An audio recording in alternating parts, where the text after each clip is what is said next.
Welcome to Vitrium Security's how-to video series. Today we're going to take a look at how to clear use for your end users. What does clear use mean?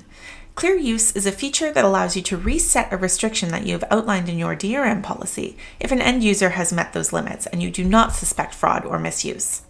This could be for things such as their device limit, print use, file use, or IP address limits. To clear use for a user, you need to go to the Users tab of your admin and search for the user that you wish to clear use for.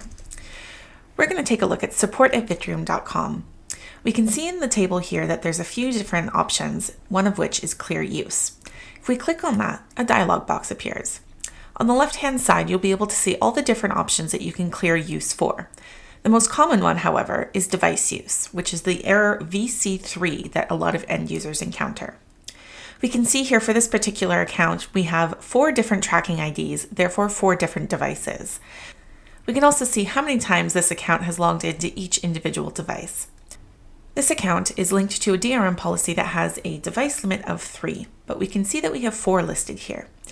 When you are approached by an end user about the VC limit, this is where you would want to review the information so you can rule out fraudulent behavior. If you do not suspect any misuse on the account, you can clear use from either one device individually, or you can do for all.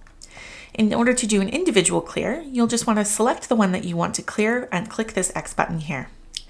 A little pop-up is going to appear asking for your confirmation, and there's an option here to add details about why you are clearing use. We recommend making use of this feature so that should this end user approach you again, you would be able to see the history and determine any patterns.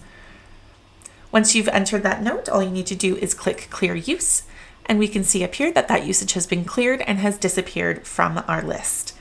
If we want to just give them a clean slate overall, we can instead click this orange Clear All button at the top. That same pop-up appears. We're going to add a note again, and we will click Clear Use for All. We can now see this has completely reset the device use for this account. If we want to see the history of the clear use for this particular account, we can click that option on the left-hand side here. And we see that all use has been cleared, and we also can see the individual that was here. Under the details column, we can see our notes. This is going to prove especially helpful if you have a user who approaches you with the same issue repeatedly. It allows you to review their account to rule out misuse or sharing of credentials. The process we followed is going to work for any of these options here, although the device use limit is the one that we do often see. Thanks so much for watching. Don't forget to check out our other how-to videos and our knowledge base online.